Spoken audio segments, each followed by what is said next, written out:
Excellent. Can everyone see that presentation on their screen? Yes. I'll take that as a yes. And Fire Chief Josh Waldo is going to lead us through the first part of this presentation, and I will pick it up at some point. Josh? All right. Well, thank you, Deputy Mayor. Happy to be here this afternoon to talk with you about some questions that'll be on the ballot on November 2nd, where we're going to talk about investing in our community. I'm going to talk about three separate items here. Terry, next slide, please. I'm going to talk about three separate items and how they impact our community moving forward and answer any questions that you might have. We're going to talk about the Fire Station 2 bond. That's a relocation of the existing Fire Station number 2. We're going to talk about a facilities renovation bond, and then we're going to talk about a community housing levy. Next slide. Before we get into those, though, we want to make sure that we've got some clarity on the difference between a bond and a levy. We'll start with bonds that are, I equate them, they're kind of like your mortgage. It's a fixed amount of money over a set amount of time. The beauty of the bonds in such a fast-growing community like we have is that as more property comes on the tax roll, the bond tends to go down. So in our community, what we will see is the highest amount for the bond would be right at issuance. And as more homes and more businesses come to our community, the price of this bond will go down over time. And we're looking at a 15-year bond here. So both of those projects, the fire station and the facilities, are bond questions. Levies are a little different. That's what goes on your tax assessment. They do not have an end date. They do not have a fixed cost per se. Levies just generate funds. We'll talk about what those funds are and what they could be used for as we move forward. But just want to make sure that everyone's clear on the difference between a bond and a levy as we get into this conversation. Next slide. We'll start with the fire station bond question. This is to relocate fire station number 2. The current station is on South 19th. It's just south of the intersection of 19th and Koch. That station, when it was built in 1974, was on the western edge of the city limits of Bozeman. So that gives you kind of an idea of how much our community has grown in the last 46 years. Lots changed. We've grown a lot. And so some of the challenges that we have with that current location is, one, we're landlocked. We can't expand. We can't modify that station to meet our current demands.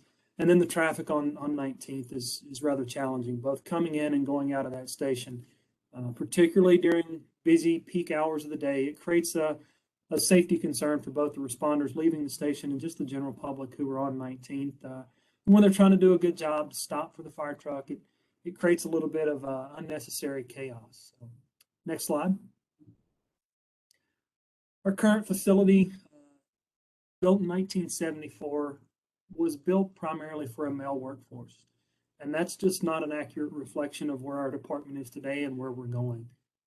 We've already began the process of diversifying our workforce. We have some fantastic female firefighters with us already today, and we'll look to expand that as we move forward. As we do that, though, we've got to make sure we have those facilities for both male and female firefighters. Station 2 today has a single bathroom, which creates some wait times when we have a mixed crew of male and female. One person goes in, door's locked, and so you've essentially locked that bathroom down until that person is done. The bedrooms, it was an old dormitory style sleeping arrangement back in 1974. Today, we like to offer our employees a little more privacy. For the time being, you can see we have some cubicle walls up. It's not the best fix, but it's the fix that's getting us through right now that we're looking to remedy with this new station. Next slide. Some more pictures here. The first picture you'll see there, that is our laundry, our workroom, our storage room, and our shop, all in one. A lot of this stuff has been added over time as the needs and the fire station have grown.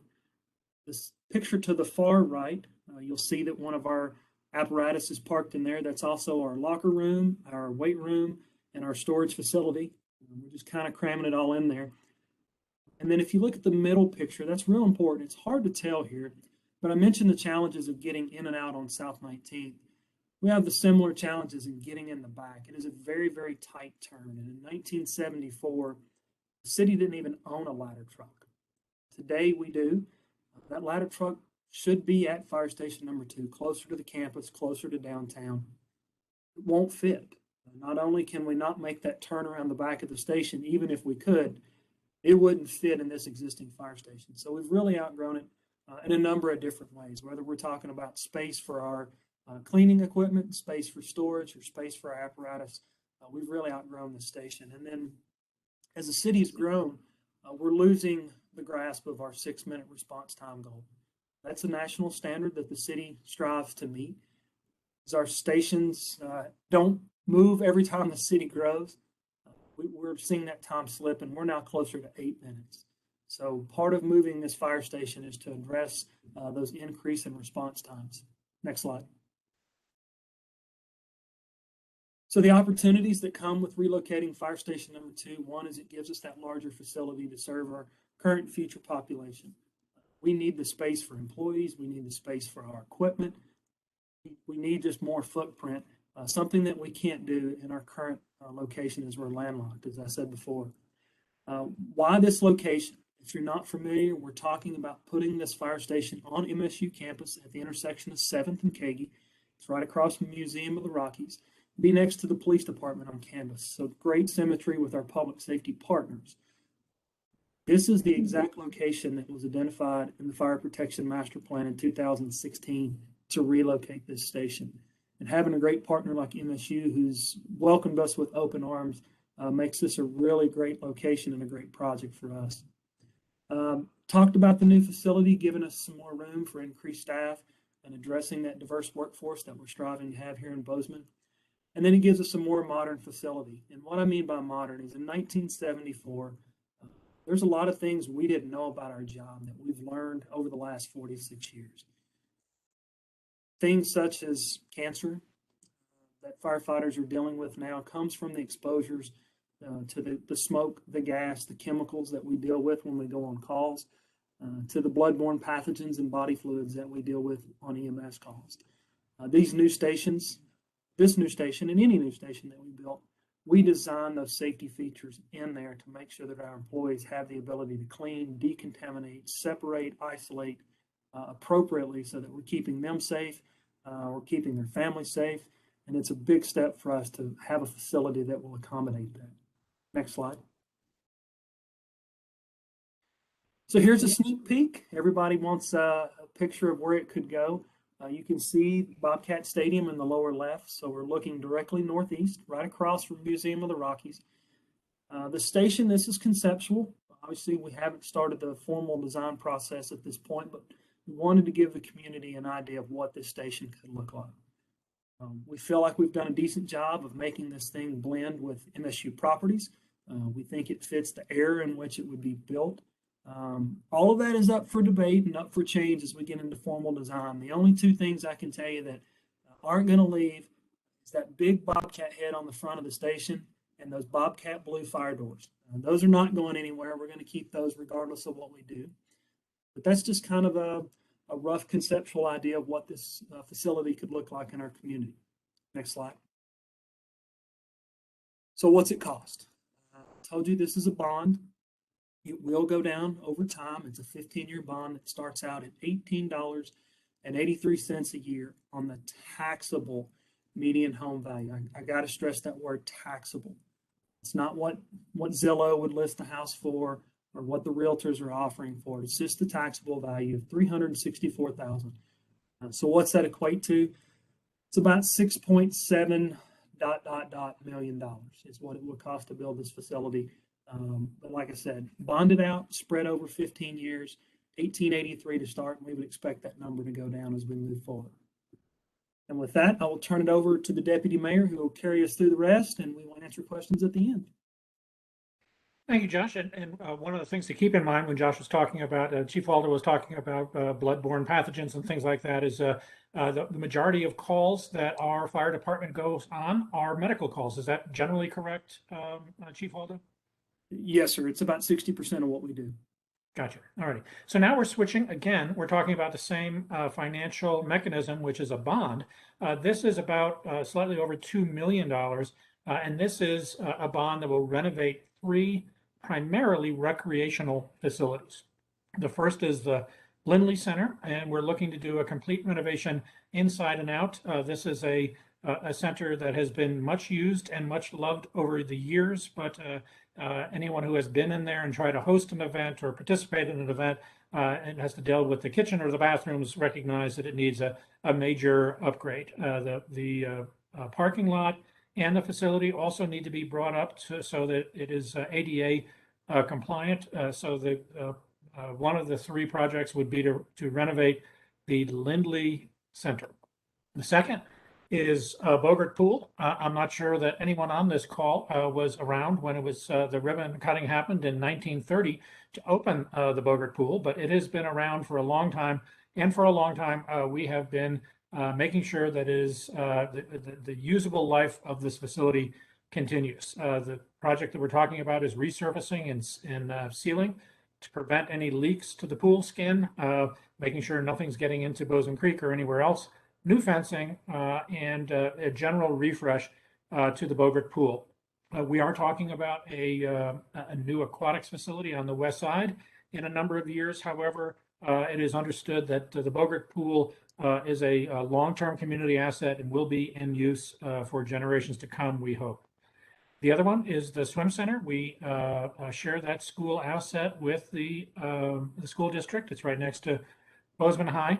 And the renovations there include upgrades to the air filtration system. We have actually had to close the facility due to poor air quality there, and we need to upgrade that. New gutter, water filtration system, etc. New dock tiling as well. It's to give it, again, its next generation of life. So those three, as mentioned, is about a little over $2 million. Costs, again, taxable value, taxable median home of a 364, a little over $6 per year. And again, a bond. So this will go over, a decrease in time, and also other bonds come and go. So we have a open space bond that got parks and trails, et cetera. There's a 15-year bond. I believe it's going to be retired in 2027. So we have situations where bonds come in, bonds come out. The last portion, now we're switching to the levy, the community housing levy. We all know what's happening in terms of pressure in housing in our community. We simply do not have the housing stock necessary to meet our growth, and we particularly don't have housing stock that is below market rate or below 100% AMI. We're seeing a rapid increase in growth outpacing home inventory. 50% of our renters spent more than 30% of their household income on housing. Our wages are going up by 4%, rents going up by 6%, and home values for sale homes are going up in the neighborhood of 9 to 10%. We are losing our workforce, which makes it difficult for our employers to keep their doors open, and we are losing our young families to other markets. If you take a look at outward migration from Gallatin County, we are losing folks to Park County, to Silverbow County, to Broadwater, et cetera. So that is the housing situation. The opportunity is to have a dedicated, substantial, reliable stream of funding to address a variety of community housing issues. Currently, the Commission is able to allocate a certain number of mills each year. That fluctuates depending upon other needs and quite frankly, the financial wherewithal of other community needs.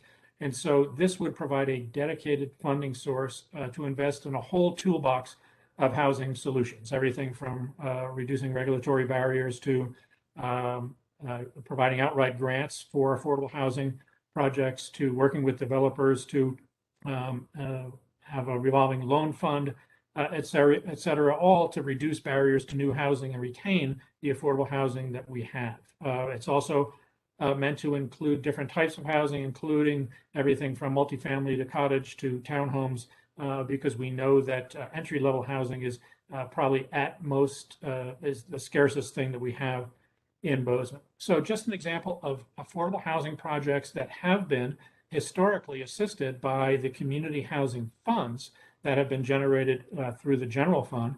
Arrowleaf and Perennial Park, 232 affordable housing units behind Lowe's.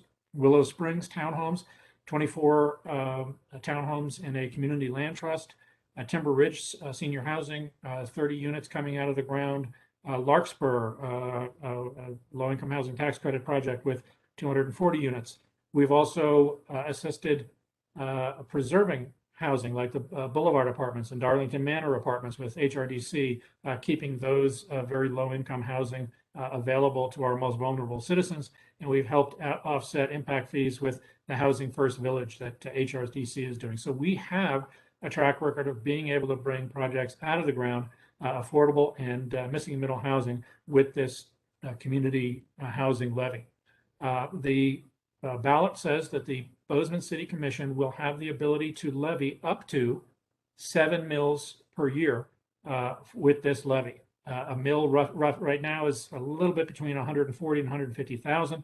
So we're talking about at current mill value is about $1 million a year going into this fund, dedicated into the fund, which translates to about $33.67 per year. So if you add all of those up, the 18 for the fire station, 6 for the facilities renovation bond, and 33, almost 34 for the community housing levy, you're talking about an increase of about 58.88 per year on, again, that taxable median household value of 364. And the question is, what if we did not do this? Emergency services response time would fall beyond that 6 minutes. That is so magical when you are have someone in crisis or if you have a home burning, without being able to do deferred maintenance on our recreation assets. That may affect our ability to keep them open. And if we were unable to do the community housing levy, it would be, again, part of the general fund where it would be a shootout each year to determine what priorities the commission could afford. So that is our presentation. We are here to educate rather than advocate. We cannot tell you what we think you should do in terms of a vote yes or a vote no. The ballot, and it's going to be a crowded ballot, is going to be it's going to be mailed on October 13th, should probably start hitting households October 15th. There will be 12 people running for offices. There will be these 3 questions, and there will be the county question, which Commissioner McFarland and Whitney are going to share with you after this. So we are open for questions. If it's a really hard question, Josh gets to answer it. And if it's an easy layup question, I'll just take a swing at it. I have a question. You bet. So let's say this median home value is twice that number. Or let me just ask, what is the median home value actually translate to a Zillow number? I mean, that is so confusing for people, Terry, and I do understand I do know the difference. I do. But I just, for me to explain to people, what are you really being taxed? What price is your house? Yeah, and so it is what the basis of taxation is on your house. So it's not what Zillow says or appraised value, because we as a city are limited as to what we can tax. We are limited to 1/2 the rate of inflation over a rolling 3-year average. So we don't get to increase taxes based on the full increased value of your appraised value. There's the assessed value. The taxable value is a different number than your what you could sell your house for. But I'm just trying to get the number that people will really relate to, because they don't. I mean, people see their tax bill. We've all talked about it. Danny brought some information to us, but people know what their house is worth, and they want to know how that factors into this equation.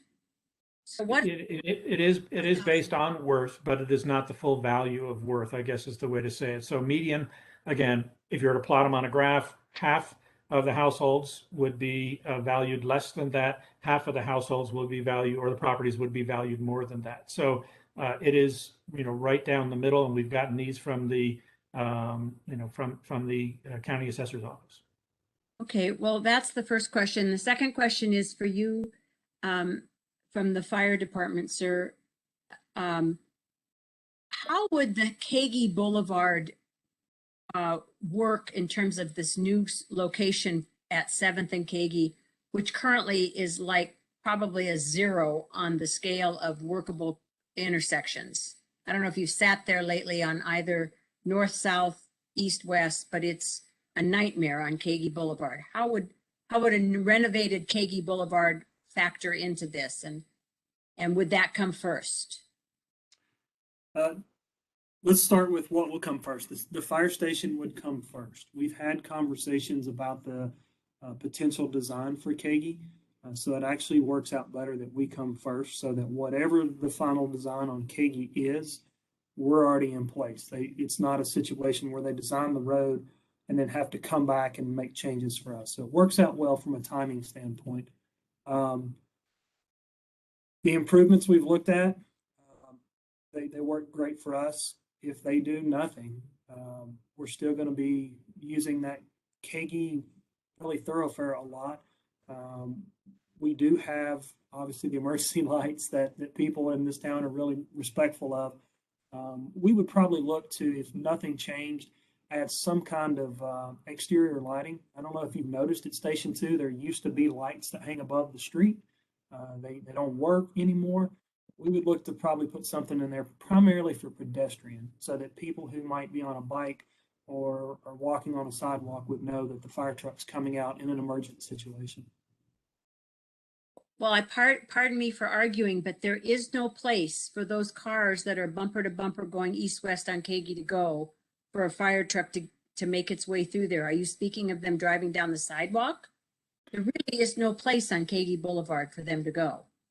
Are you talking about pulling out of the station or actually driving up and down? Actually, both, really. I mean, I sat there for 15 minutes just to get onto Kagi the other day, drive southbound at the intersection of 7th and Kagi. 15 minutes just to turn right. I'm telling you, I just want to be really clear that if none of you have sat there lately, you need to be aware of what that boulevard is really loading for traffic. And I don't see where the emergency vehicles with all the lights possible could even make their way through there. I like the idea of 7th and Kagi. I do. I like that's a great location. Central, like it. Yeah, traffic's it's a challenge anywhere you go. If you think about Station 1 that's on Rouse today, we get blocked in here a lot. And it even happens at Station 2 on South 19th today. The light at Koch will back people up. It's a challenge that, quite honestly, we're used to overcoming. Okay, just curious. Thank you. I was curious if that median home value, is that based on that's the current median home value? That's not a projection of the nightmare that's going to happen next year? No, it is. So we get assessments every 2 years. So that assessment has already happened. It's based on that assessment. I thought next year was the next reappraisal cycle. It happens. I think it happens every 2 years. It's the latest one we have on the books.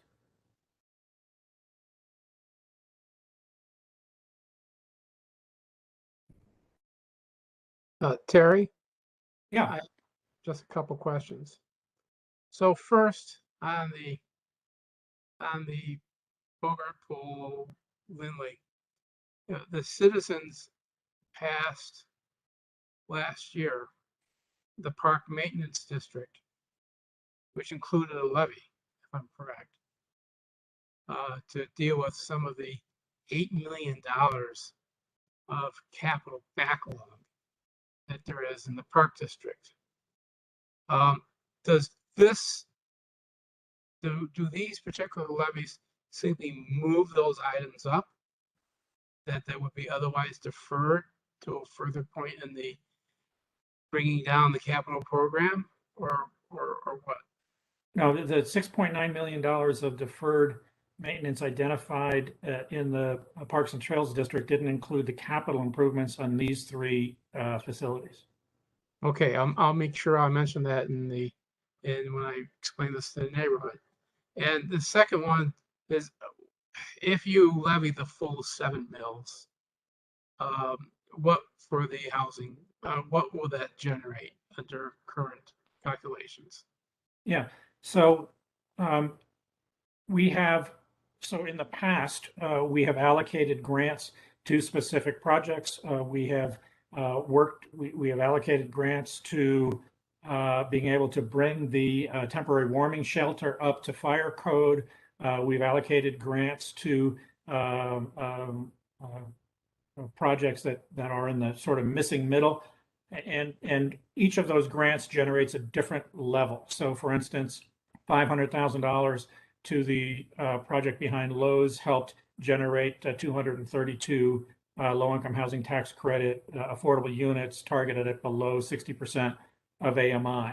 So there isn't a formula that says if you plug this amount in, you'll yield this because every project is a little bit different. So it sounds like I'm not answering the question correctly.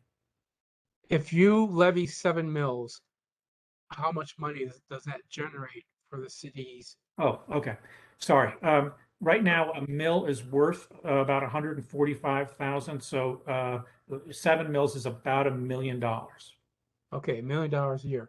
And so do you have existing projects on the board that you could use to demonstrate to the public how that $1 million per year would be leveraged to in the affordable housing world, number one. And number two, could that money be used to leverage any federal funds once we become a municipal area?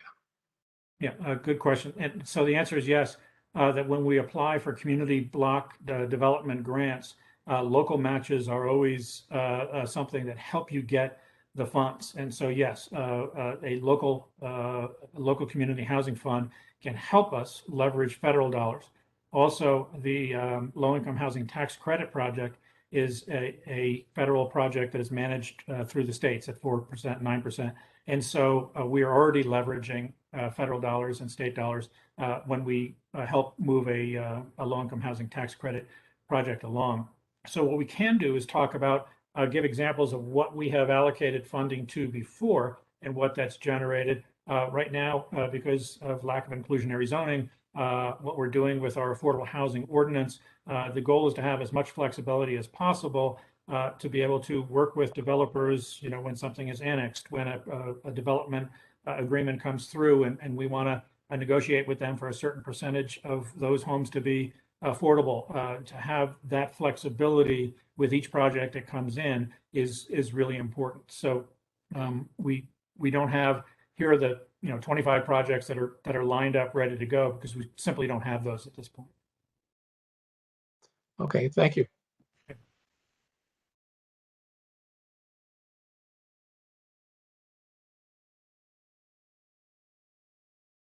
Any other questions? If not, thank you so much for being, we have one. All right.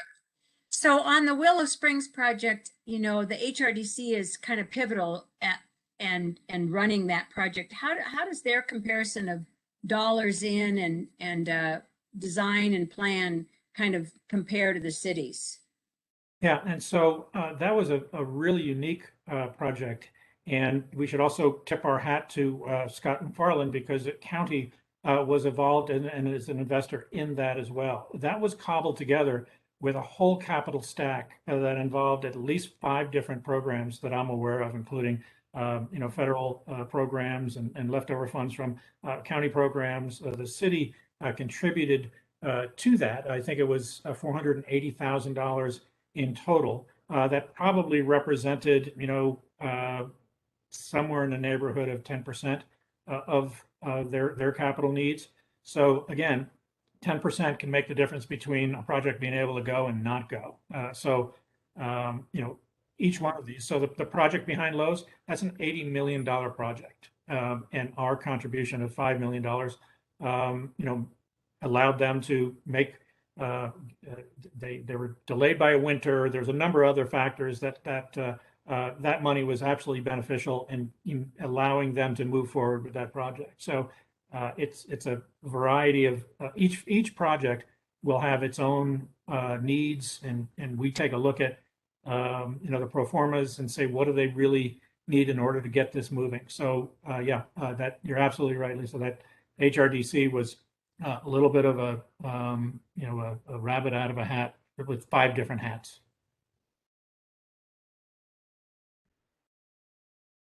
Anything else?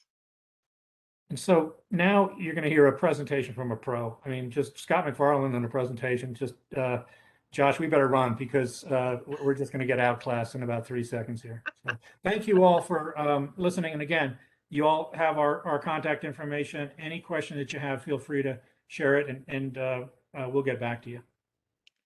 Thank you so much. All right. Appreciate your both. time and spending it with us. You bet. Good to be with old friends. All right, next on our agenda, we get to, that was a very nice segue. Seth, are you taking the lead here?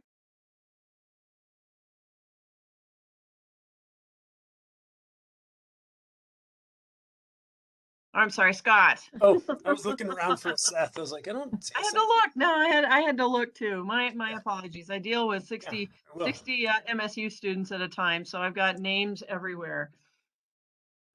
There we go. You guys are seeing that, right? Yeah, Terry's never seen me make a presentation before. I don't know what he's talking about. So I'm Scott McFarland. I'm one of your 3 county commissioners. And I never pass up an opportunity to kind of explain that each one of us are all equally your county commissioner. We're elected at large, even though we have to file from different districts. We're each one of us all fully elected by everyone in the county. So when somebody calls and said, I want to talk to my commissioner, each of the 3 of us are your commissioner. So most of you are probably familiar with the county's need for what in the last 2 cycles we've called a Law and Justice Center. Now that title is no longer really accurate because it doesn't contain the law anymore. So we've had to back out of that and call this now our county courts building. So what you've seen in the past were much larger asks for much larger facilities that included a lot of user groups. It included most primarily the courts, what we're talking about today, but also the sheriff's office and all the sheriff's operations, and the county attorney's office and all of his operations, and a lot of other smaller operations. But we've really, in the intervening years, heard the message we thought the community was giving back to us in those last 2 bond failures, that project was just too large in scope, too big. And so we've really condensed down to really honestly something that we absolutely have to have. Those things as presented in years past, I would still represent that those are things that we had to have, and you'll see why in the facility we currently have. But we found different ways to kind of address the needs of those other user groups, the sheriff's office and the attorney's office. So what you'll be seeing now is what we are asking on the ballot this year, which is the courts building. So I suspect everybody's pretty familiar with the location of where we call now our Law and Justice Center campus, and where our new county courts building will be. And it's right next to that fire station 2 that we just heard about.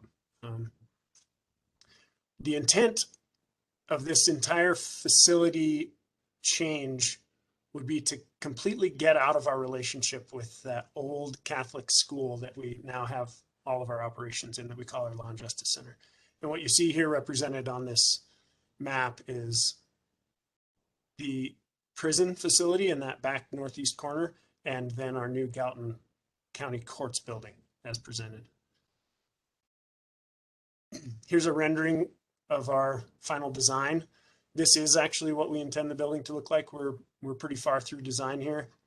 In past iterations, you've seen us come to the public with a multi-story building. This now is just a 1-story building. There is some basement area, but that is largely just to facilitate moving of people from the detention center underground to the court center for security and ease of movement for the sheriff's office security to move people to court. It's situated against that north boundary of the property and really opens up the rest of the property. We're going to have a lot of space to work with if we move ahead with this facility design for additional uses in the future on the rest of this campus. So here's some programming elements that we intend to be in this building. We need 4 district courts, 2 justice courts, area for the clerk of court, the youth court and probation, some operating space and court for the standing master, some spaces for the self-help law center. And then we intend to have some large kind of multi-use spaces that are starting to become kind of existing in all of our community buildings, like the library and the new schools we're building nowadays. We have this need for public community room that is flexible and be able to use because when we have jury assembly and jury selection, we need these big spaces for a very short amount of time in order to convene those big groups of people for jury selection. And we can really easily visualize how that kind of space would be great for a public community room. So that exists right out front and will be kind of securely separated from the rest of the building so that the rest of the building can be locked down in the evenings and we still have community space out front that people will be able to access for community meetings. We'll be able to open those up and have them separated from the building and still have access to bathrooms and entrance and parking and ADA. And then also security detail office. There's always going to be a presence for the sheriff's office in any of our buildings like this for them to have court security. Now, it's understandable when we talk about in the past the Law and Justice Center and today a courts facility building for people to have kind of a disconnect with the judicial system in large part. It's sometimes hard to visualize why you need a courts building or why you need judicial system buildings. And the first reaction, I understand it, mine too, is like, well, I'm not a criminal. I'm not going to be there. I don't have much connection to this building. It might be someplace that I don't ever go into, but it is helpful to really explain to people all the different reasons that you really rely on a courts building and an efficient building because of all the other reasons that you might find yourself needing the judicial system, right? We have all of our marriage licenses and civil claims, anything that you're doing personally with traffic tickets or name changes, adoptions, divorces. We have in our county a growing number of mental health proceedings, restraining orders, estate management, family issues, criminal trials. It starts to really add up and starts to, especially when you start talking to people that have businesses, small businesses and large businesses both. Anytime that they're brought to court, they're sued over something happening with their business and they are relying on our judicial system, any delay in that becomes a huge cost to small business. We have what we'll get to here, a pretty large back order of work that the courts are trying to do to not just criminal. It's really easy for people to think about the criminal side of this system, but there's an enormous civil side to this system as well. So why do we need to replace the building we got? And very simply, it's just an irresponsible and inadequate building to continue to have public services in. When it was originally created, it was built as a school, and that school was built as a private school. And so on top of there being no public code for the development of school like we would have today, it's also just so old that a lot of the standards that we think of now as really basic standards for a facility, especially a public service facility and a public safety facility, we don't enjoy any of the benefits of modern building nowadays. We have really inadequate seismic capabilities of the building. The building has been through previous fires. It's been through remodels. We've had generation after generation of people trying to rethink this space. We've lost interior support beams. We're just really not confident about the safety of this building anymore and have been for a long time.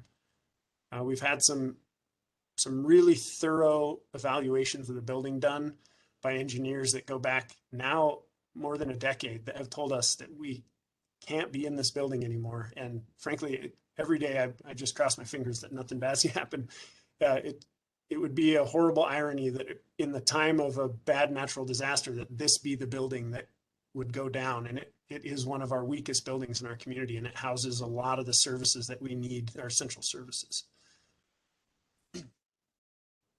So there's a little alarmism there that, you know, it's a disaster waiting to happen. There's a lot of stuff in our community that wouldn't hold up in an earthquake, but this is one of them.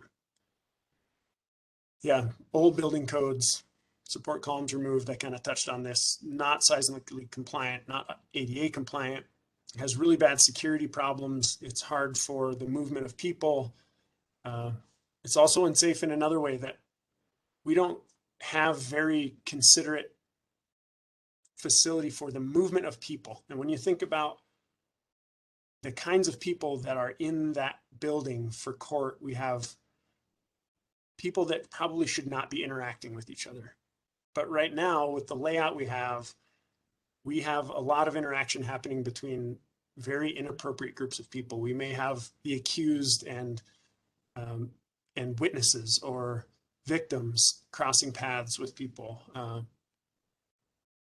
And we don't have any real options for ways to remodel this facility to solve a lot of these crossing path issues.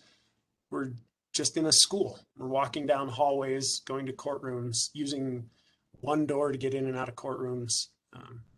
You know, there are much more modern security considerations for the way that the judges move, the way that jurors move, the way that victims move, the way that the accused move or criminals move.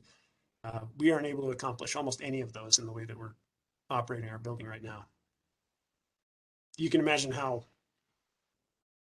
traumatizing it might be for someone to show up to court and have to face their accused, but have to stand out in the hallway and share a seat in the hallway right next to them for a half hour while they wait for the court to open. That's something that we absolutely just can't have anymore.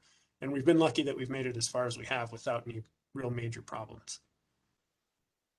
It's also too small. And we don't say too small necessarily in just a square foot calculation. It's not, sure, there's a lot of space in that old school, but it's also too small in the fact that the programming, when we think of the individual types of spaces that are required to perform all of the work that the judges do, we have 3 district court judges juggling the caseload of 6 and only having 3 courtrooms. And just recently, we've been awarded another judge for our county. We're obligated to house that judge. We're constitutionally obligated to perform and house justice for our county, and we do not have the facility to do it anymore. As you can see here, this slide is talking about how we're pushing a lot of the civil cases out quite a ways. As you'd imagine, criminal cases take precedent, and civil cases get pushed to the back, and we have those things really piling up. So we accomplished one of the big goals we needed. We needed to get a 4th judge, and we've been fighting for a 4th judge. And honestly, we'd take a 5th, but we're really happy that we got a 4th judge. And now we're faced with housing that 4th judge, and we have really nowhere to put him. So the need for this court building is not going away. And I think that most of the people in our community that have been around for a while understand that this is getting to be, in a sense, kind of perennial, that we're having to come to the public with a proposal for, we need space. This is a really irresponsible space to continue to operate in.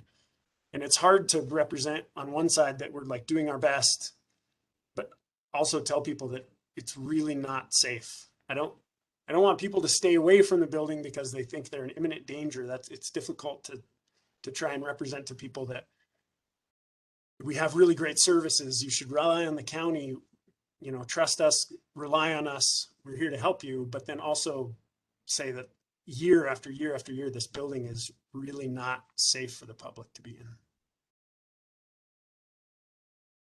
So this slide here is trying to represent that we've really done a lot of creative thinking about trying to re-engineer and redesign and reprogram this whole project so that we have completely different number to present to people. And like I said right at the beginning, we're trying to interpret what we think we've heard in the last couple bond campaigns that have failed about what that feedback was. You know, we get to see a vote number and then interpret what that we think that means, and we get to hear some anecdotes from people about why maybe they voted against it.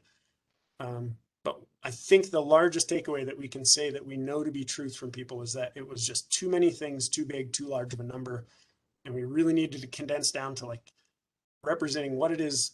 If we don't get now, we just can't do without. And this is what we're trying to represent with this project. We've saved a lot of that large bond issue that you saw in the last go around by taking care of a lot of those other program issues that we needed, the sheriff's office and the attorney's office, with other funds. And then in the meantime, I've also been saving capital money in a capital savings fund just to take off the top of this project when we knew that we were coming back to you again for it.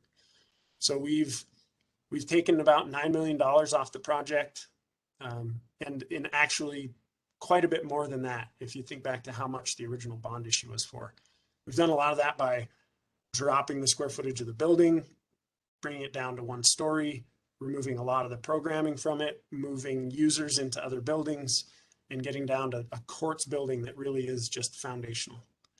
You also probably heard in the last year that with a big chunk of our CARES money, we went ahead and bought a new facility for the sheriff's office out in Four Corners. That was just a great deal for the public. We just couldn't pass it up. We had the available capital.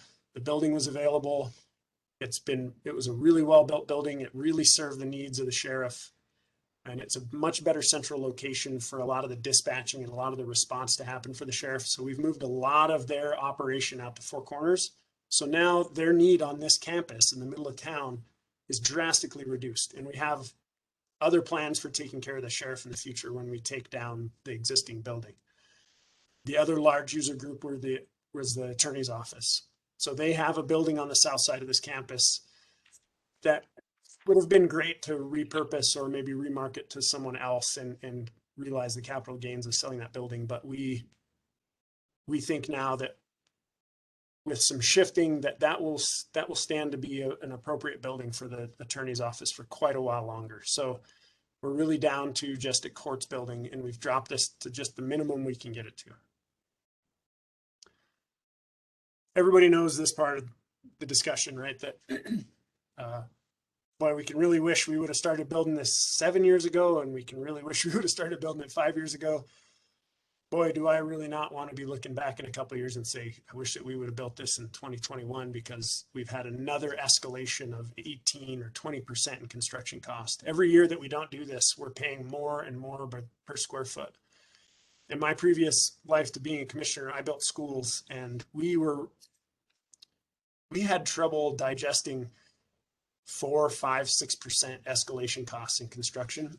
When we knew we weren't getting a project done in the year we needed to get it done, that escalation was really hard to swallow.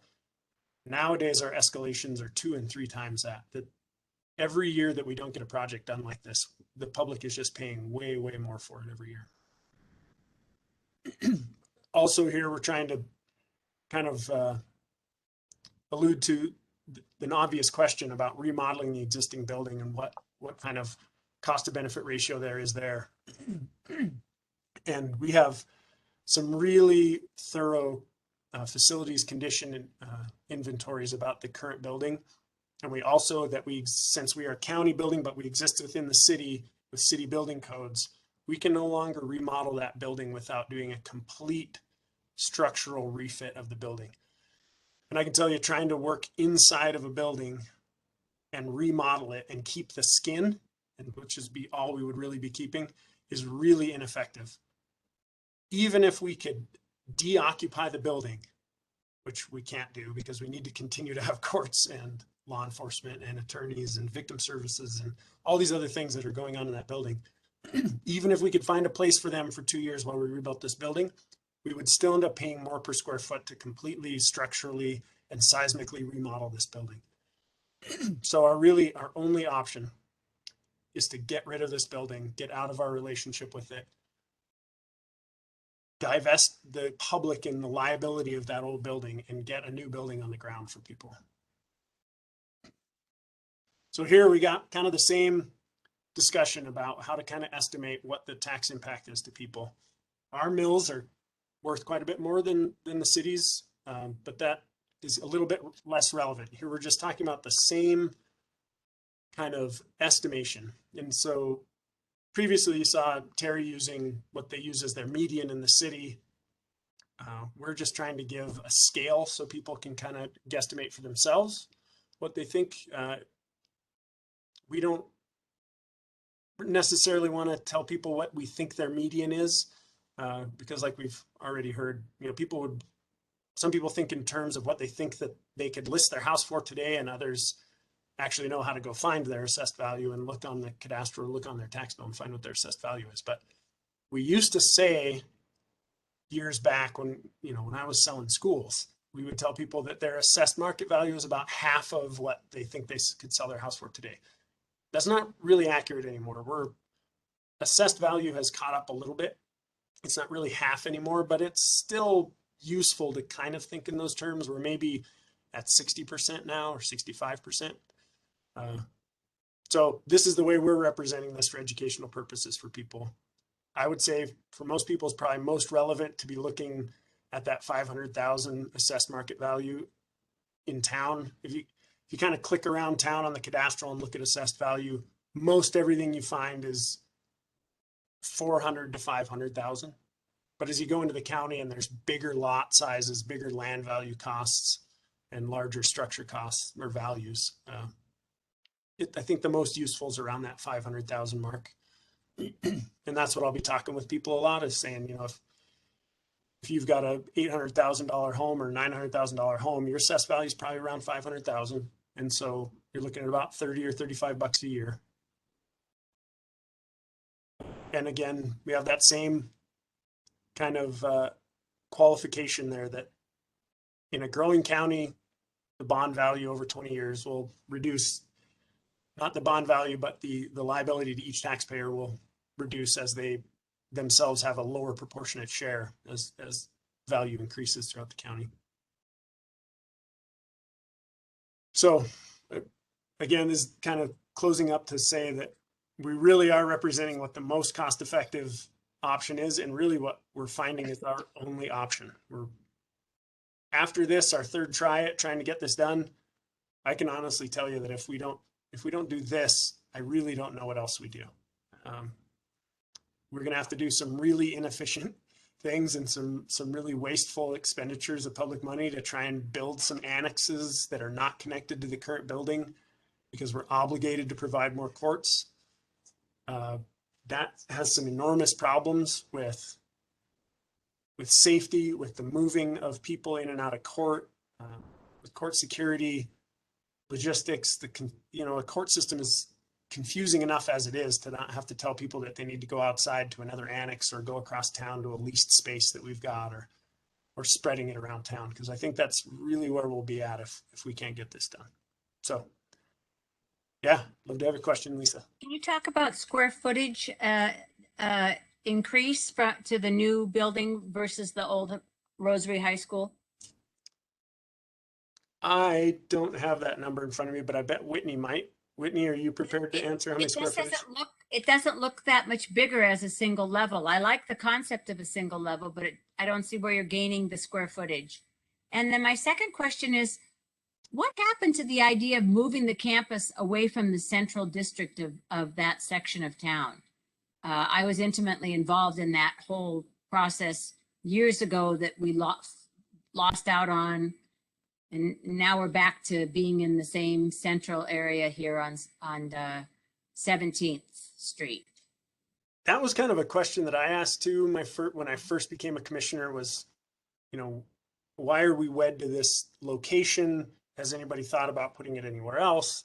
But I never really heard that it had ever gotten very far that we actually identified any other location. This has really been the location. And I can tell you one of the main parts of that, the answer to that question, there's a lot of answers to that question, but I'd say the primary one is its proximity to the detention center.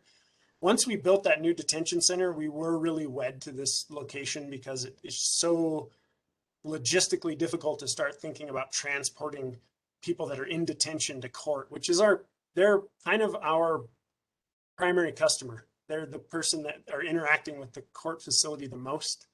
And to your square footage question, it isn't bigger. It is, the current building is housing a lot of other user groups. This building isn't trying to be bigger than our other building because we're going to move sheriff out of that building, put them somewhere else, move a bunch of the attorney services out, put them somewhere else, and just get down to courts and build a new court building. So this one is about 60,000 square feet. But I don't know what the old high school and the annex and the addition, what they total. Scott, part of the project, as I understand it, would include the demo of the existing building. Yep. Is that right? Okay. Yes, it would. Let me close my door. We're vacuuming.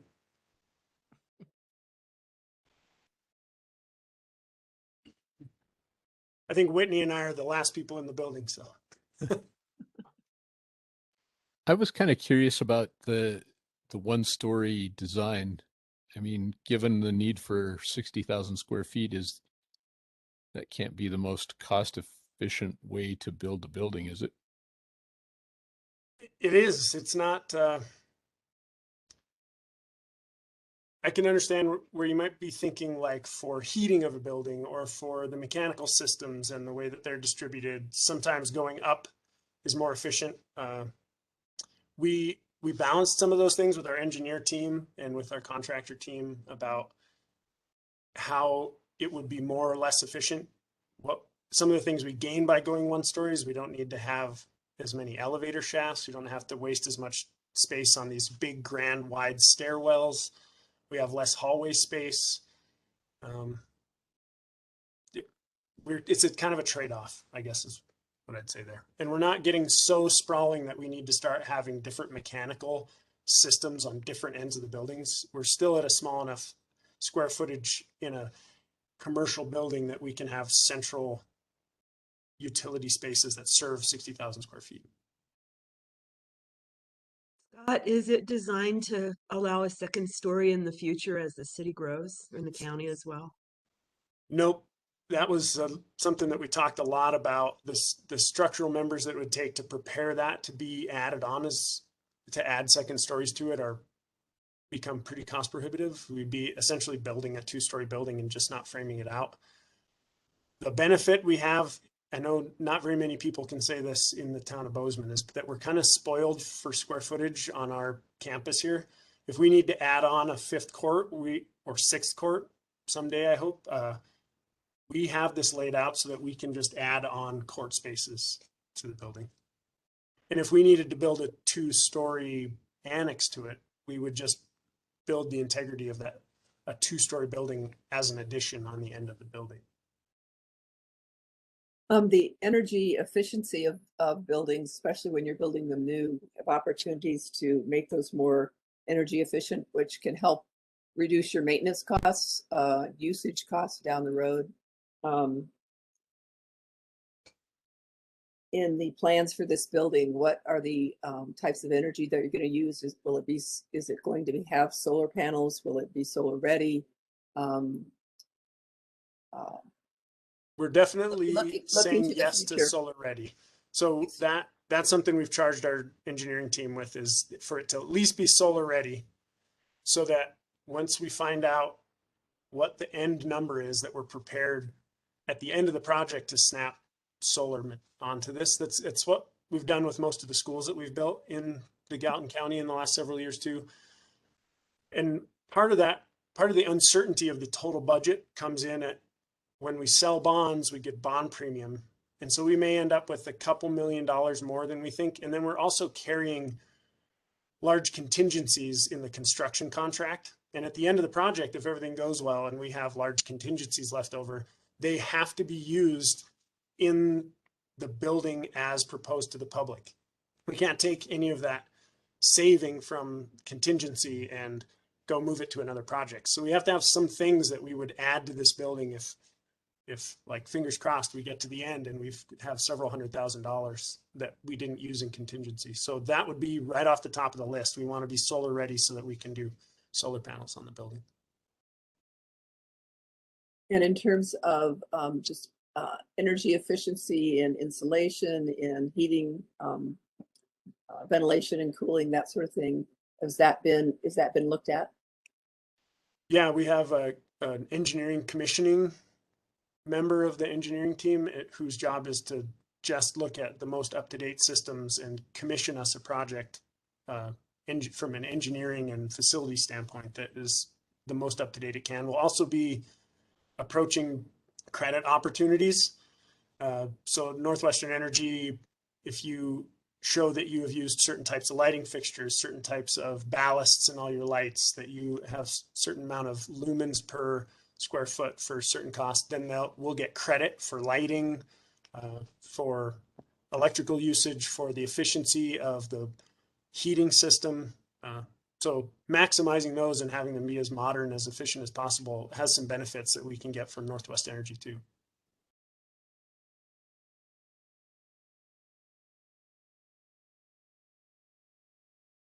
Any other questions for Scott?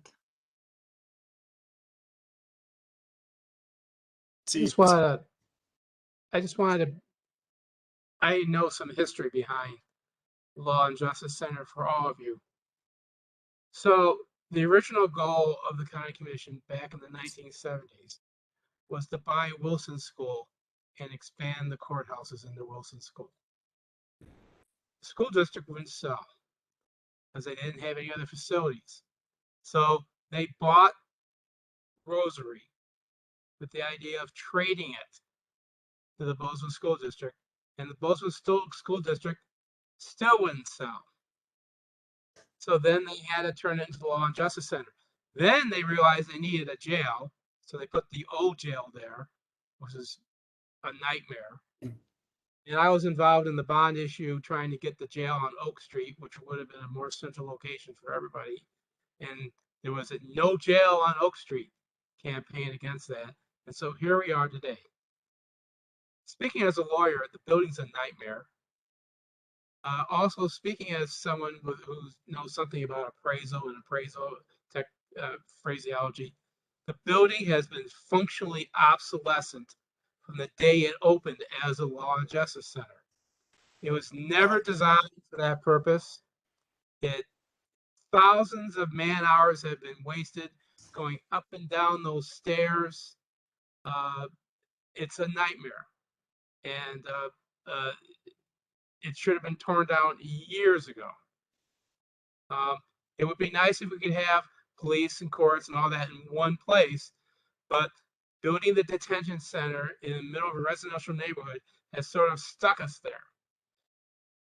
And so we're stuck there. And so we need a new courthouse, and we've needed one since the current one opened.